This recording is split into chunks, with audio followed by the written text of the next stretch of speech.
Jim turned up on the job the other day and he was having a look and he turned around and said something to the guys and the guy said, "Don't tell him that."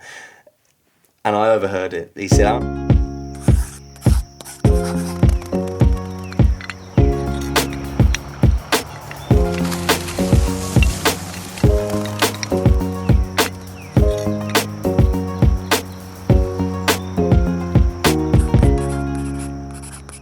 Hello there, everyone. Welcome to the Outside Crowd podcast.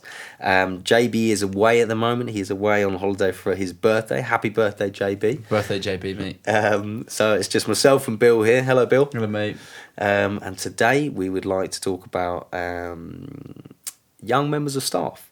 How in the industry, young members coming up through the ranks. Talking about how sometimes it's better when someone has little or no experience to come in as they are fresh and green, so you're able to teach them the ways that your company works, or having someone who has maybe a couple of years under their belt. Sometimes you spend a lot of time undoing what has been done, not in all cases, but that seems to happen quite a few times with myself. But yeah, what about you, Bill? I think. Yeah, it's important, isn't it? It's more like they have a place, don't they? Mm. I think in every business there's a place for people who are experienced, and there's also obviously it'd be great if you just had a load of experienced people, but yeah. There's always a place for people who are fresh into the industry or have only been doing it for a few years, or just young people in general. And I suppose just looking at where they fit in, because. To me or you, what kind of benefits is having someone fresh to the industry? One, there's obviously giving someone an opportunity. I mean, I would have loved that, and I had people teach me how to do stuff. That's really cool. Mm-hmm. Also, I suppose from a financial point of view, you can get someone to do a task. If someone's really expensive and experienced, when they could be a really good climber or they're really good at cutting or laying or whatever, that's it, yeah. And you've got them sweeping up, then actually, you could offset that cost. That's it. Someone who's fresh, and it's obviously important, isn't it? It's important to start on that. It's not, you don't go straight into laying. You start by clearing up. Yeah, you have to. Yeah. Absolutely, you have to. Because if to become a good trade, whatever field you're in, you must start with the fundamentals, and that is if you can't, if someone doesn't know which end of a broom to use, that's where you've got to start. There's no point in learning the trade of how to do that if you can't clean up after yourself. And more importantly, it's once you become a trade, then you teach. At first you teach how to sweep, how to clean up, how to clear up, how to be efficient at that, because that is your role. Yeah. And we're talking about someone who has no experience, and the only experience is being able to tidy up. And I always say to the younger guys that if you're working and you're clearing up, you can do that. Not with your eyes closed, but you can do that while watching someone else is skilled. And watch what they're doing. I don't want people on the job just sweeping up and looking at the floor. It's like, well, look, you know where the broom is. Watch what we're doing, why we're doing that. Ask questions. Yeah. Be present. And that's. But you must start. There. It's. Yeah, for sure. Probably the same with you. I guess putting ropes away. Something as simple as that. You've got to start putting the rope away before you can put it. Bring it out. Yeah. Oh, yeah, but I think, with both of our jobs, I guess, is the clear up is probably the most important thing. Not to just say that's all they need to be doing, but no, of course. It's the most important thing to leave a job site tidy at the end, because you don't get paid. But that's it. And also it's your reputation on the line, isn't it? And if you can, I suppose the standard of the way you work fundamentally is how it looks at the end. That's it. And if you can instill that into someone who started with you, and you can go, okay, so this is how I want it to be done. They might, on the first couple of times, they might do a shit tidy up, and you're like, this isn't how we do that. And this is how we do it. And you rake with them, and then you show them, and it's like, mate, I'd probably get that done as well. Can you see that there? And before you know it, it's second nature, because they don't want to fucking ask you again. Or they don't want you to be asking them again. No, that's right. I don't want to have to tell you that again.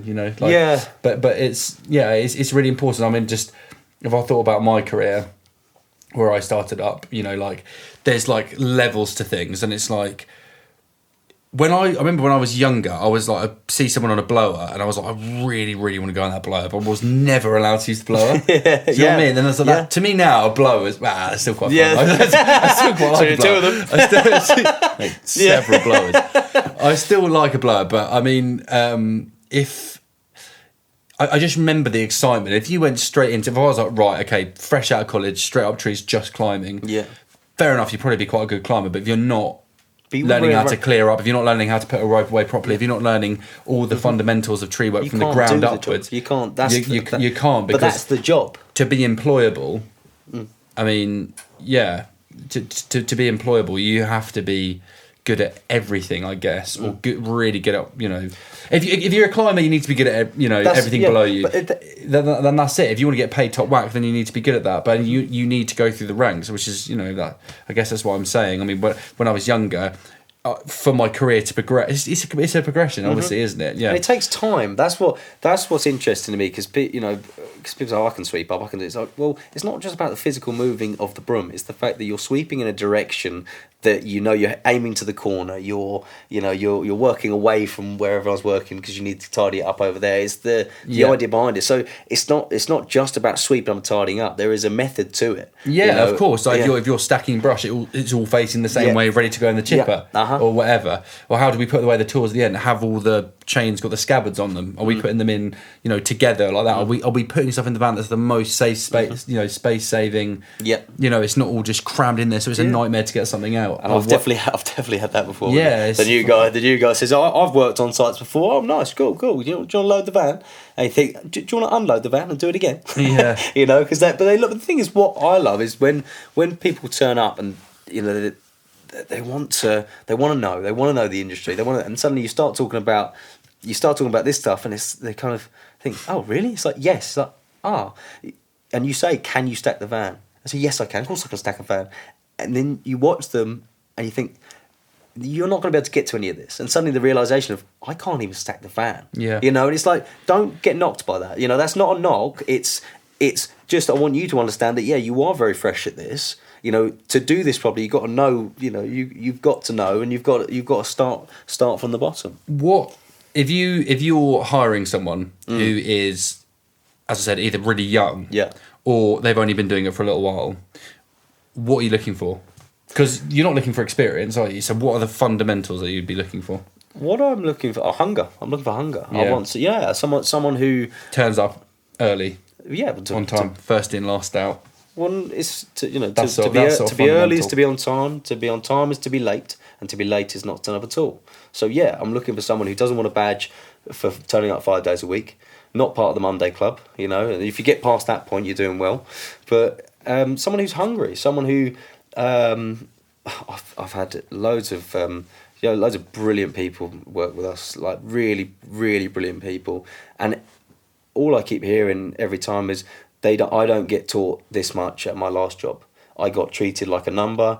I was, you know, I never learned anything. I'd go home and I'd be covered in mud from head to toe, and no one would teach me anything. And they turn up here, we're working away. And you think, you haven't been, you know, why is your wheelbarrow facing that way? It's like, what do you mean? It's like, well, why is your wheelbarrow facing to the back garden? Oh, well, because it's like, yeah, but you're just filling it up and you need to go to the front. So when you face the empty wheelbarrow towards the front of the house, fill it up and then just take it that way. How many times I see people loading a wheelbarrow facing the wrong way? Yeah. And you're just like, that's simple. To me, it is simple. But the moment but the moment you explain that to somebody who is hungry, they go, why have I not thought of that? Yeah. And you know, it's good because why would you? You know, why would you? So I invite the guys to think like this. It's like, well, you know, always have something in your hand. Always, you know. So I'm laughing because I just remembered a story of this job I did maybe 3 or 4 years ago, and I had someone working with me who was very fresh. Yeah. And I remember me and Tom used to work with me, and we're in the bucket of a cherry picker just watching him clear up, and he was there's a pile about 10 meters away from the chipper, and then he's picking up the pile, putting it into the wheelbarrow, wheelbarrowing it to the end of the chipper, then tipping out the wheelbarrow and then picking it up off the floor and then putting it in the chipper. You just can't. And we're watching him, we're like, are you fucking joking? Either pick it up and take it straight to the chipper, or put it in the wheelbarrow and then just take it out the wheelbarrow and put it straight into the fucking chipper. And we're watching it, and we're like, how can you possibly think that? I've got more. And then when I was younger and I was working for a gardening company, very similar thing. I was watching this guy, and so we had the big ton bag like this where all the shit went, and we had our own little buckets for weeding. Right, and the ton bags, he's sitting on the floor, and the ton bag's here, and he's putting it in the bucket and then tipping it into. I was like, just fucking put it straight in the ton bag. Yeah, you can't. You just can't. Yeah, and that's the time where I always. You might have done that though. Oh, absolutely. Where did I learn it from? I fucking. No, you're just amazing. Yeah. But that's Well, to be fair, to be honest with you, I've learned from a very young age. My father was like that, so he'd always say to me, "Why are you doing it like that? What are you doing like that? Huh? Go that way." The king of hands down. So yeah, he'd my father was always like that. How efficient you can be, and I don't know whether it was efficiency or just do it his way. But it always made me think like that. So, but once I do think like that, it has made my life work a lot easier, because before I go from one end of the job to the other, I go, does anyone need anything from this side? It's simple as anyone need anything while I'm walking. It's like, no, cool. Someone goes, oh, have you got a tape? Yeah, and I just grab it on the way. So it's a lot easier. And when when the younger people that we got working realised, that's the flow. That's the you're walking with intent. You're there for a reason. You're walking with an empty bucket. Think, can I fill it up with something? So it's not empty. On the way past. But what I'm looking for in youngsters is that hunger to learn and to realise that it's taken me a long time to get to where I am now. And I'm happy to pass that information down, like really happy to, because it makes me. I'm chuffed. Watching Freddie, he came to us about a year and a half ago. He did 3 months on another project. I think he did a bit of decking and a bit of turfing. When he turned up here, he only done a small amount, but he has friends of his, doing landscape as well. And it was like a different world where he was. I feel like I'm a part of the company. I feel like I'm being taught because he wants to be a landscaper. I'm like, well, for you to be a landscaper, you need to learn this. And he's absolutely smashing it. Like, the other day we had 3 of us laying. We had 3 laying, and he was on his own on the mixer. And, a year ago, no.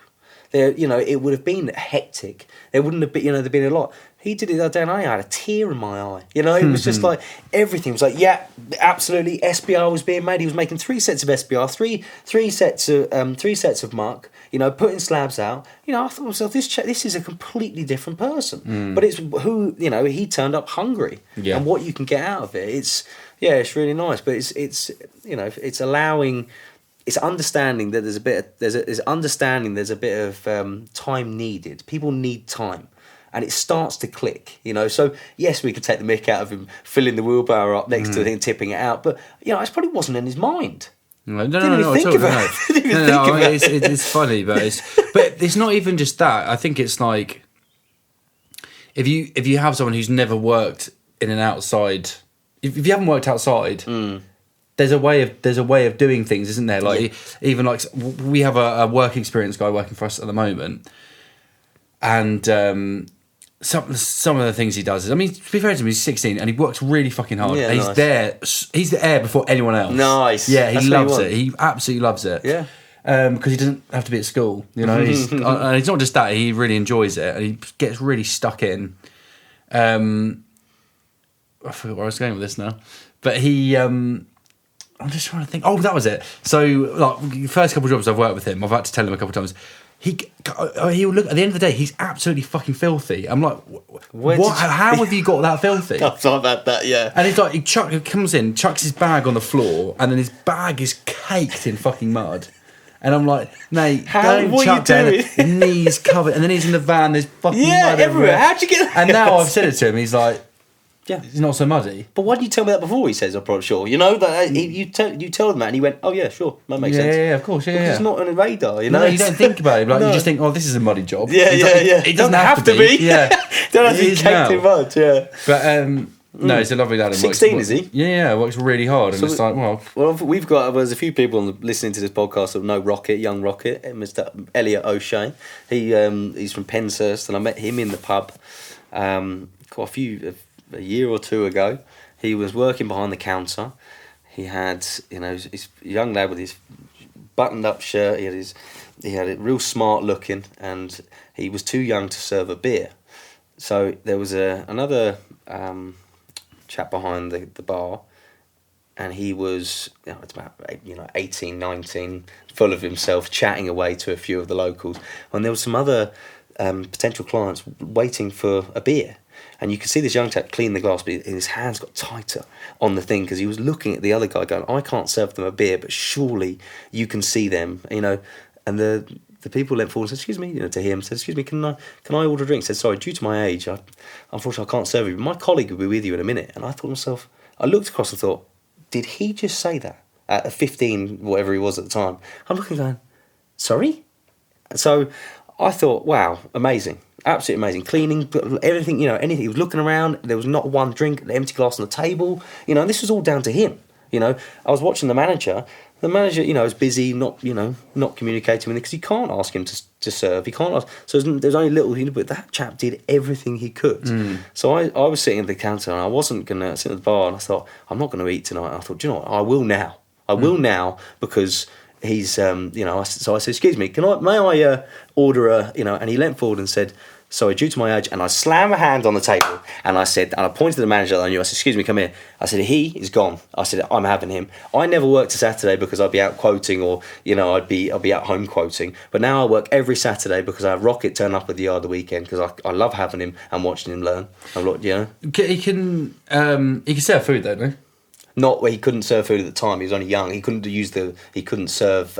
He couldn't take an order. Sorry. Oh, so it was right. So he couldn't serve me food for the till. Yeah. So I was trying to give him a job to do because he was hungry. Yeah. And he's at the yard every morning. He built our show garden with us at Corkers.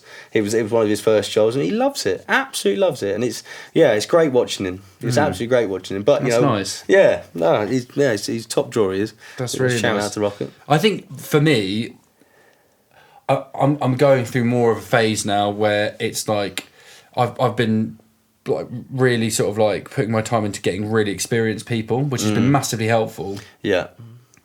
But now I've got a really nice little team. I can actually start looking at people who maybe are less experienced and stuff. And but I think that comes with we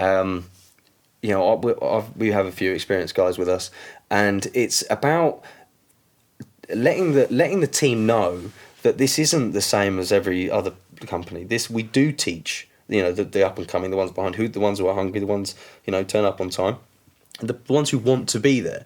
Because if you want to be here, then we want to teach. So when when there's another, maybe an experienced person walking past somebody who's struggling, I'll always say, hey, you need to help your team member out. That team member only needs you to go, hey, no, lift it up from the bottom, turn it over, tap it twice, sweet. That's all he needs. He needs that little bit of guidance, and it's like it's got to come from everybody. Everybody's got to do it, And don't get me wrong, take the mick. The new guys start and always say we have a great time, but it's always constructive. Always. Of course, yeah, it's got to be constructive. If you've got someone new, how do you? And obviously, like you put a lot of time into them. You've taught them the ropes or the fundamentals of whatever it is you do, and they work to your ethos. What would you say you do to retain them and keep them as an employee? Yeah, I think that's so. Well, especially for me, this not like yourself, I guess, William Gould, but this company is Royal Thomas Wells Landscapes. It's not my name. It's our company. That's how it's our company. It's our work. This is what we do. What are you saying, mate? Yeah. What are you trying to say? Everyone knows, Bill. Yeah. need not be said. My company. Don't even fucking look at it. We got, how to retain them. How to retain people. It's giving incentives. It's, especially for me with the younger people, it's like I will teach you how to lay and how to do all this at either your own place or with doing your own company, because they don't own me and I don't own them. We work together because we want to work together. There's a difference, want to be here. That's one of my big rules is want to be there. And if someone turns up and says, a younger person turns up and goes, in 5 years' time I'm going to be having my own company, and it's like, good on you. Fair play, dream big.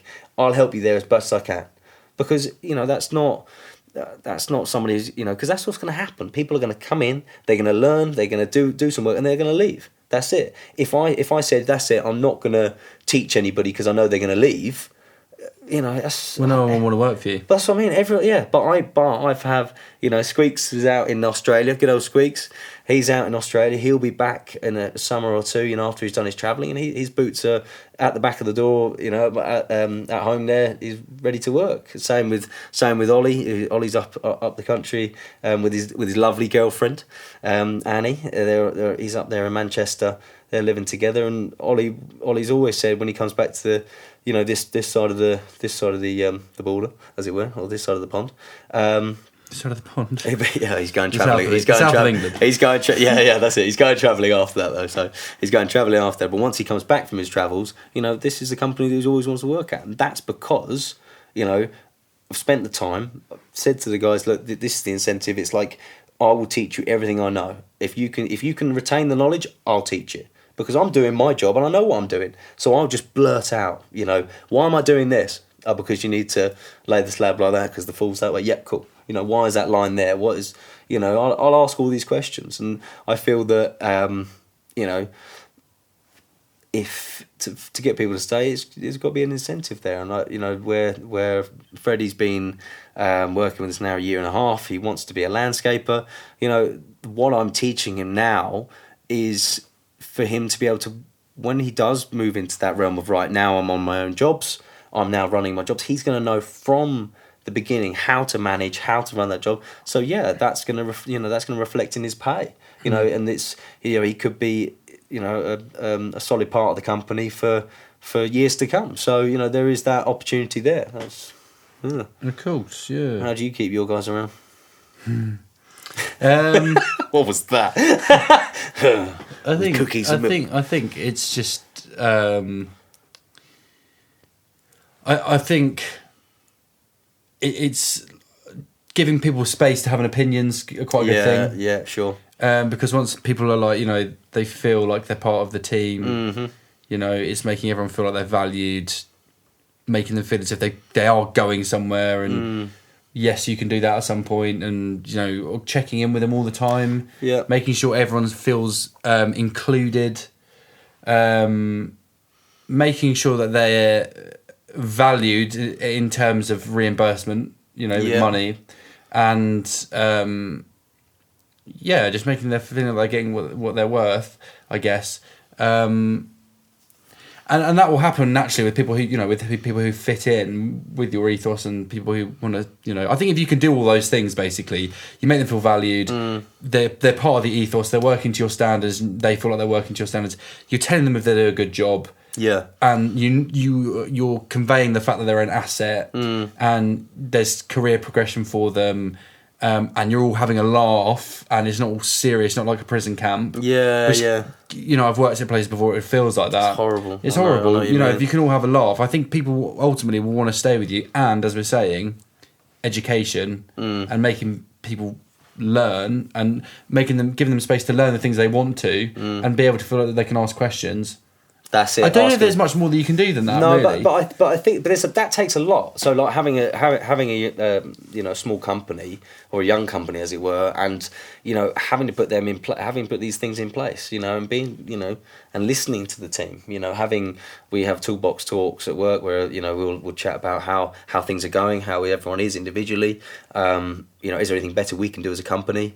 Anything that you've enjoyed doing here, that's that's the other thing, is doing things that team member enjoys. There's one of our team members, he knows who he is, who every time he sees a digger on site, eyes light up, and it's like, this man likes a machine. He there may be an opportunity to him to be the machine driver, where that's where he wants to do. He wants to be the digger driver, and there's allowing that space and be like, okay, well, if that's what you want to do, we have room for that in our company, where we need someone on a digger who's digging the jobs out and onto the next one.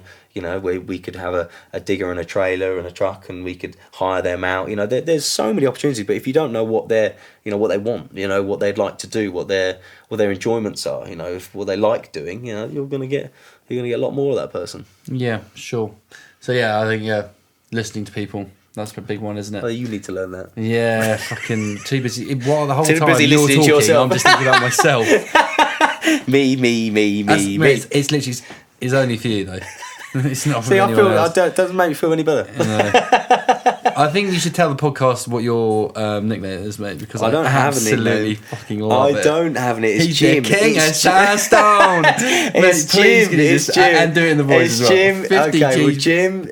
Shout out to Jim because Jim turned up on the job the other day and he was having a look and he turned around and said, something to the guys and the guy said, "Don't tell him that." And I overheard it. He said, "I'm the king of fucking Sandstone. We're not here to take part. We're here to take over." The king is back. The king is back. King is back. The king of Sandstone. I wet myself when I heard that. It was very good. So yeah, everyone can blame Jim for that one. Good on you. But yeah, that's that's what's been floating around. You don't want to know your nickname, do you? Where the fuck is my name? No, you don't want to know. You don't. Want You to wouldn't even know what my nickname is. Someone will make one up. Definitely. Definitely. I think that probably wraps it up for today. I think so. I think I've had a nice chat with you, bro. It's nice to have a good catch up. Yeah, always is. Waiting for old JB to get back. But yeah, thanks everybody for listening to this one. And we'll see you on another episode of The Outside Crowd. Thank you very much, guys. See you next time. See ya.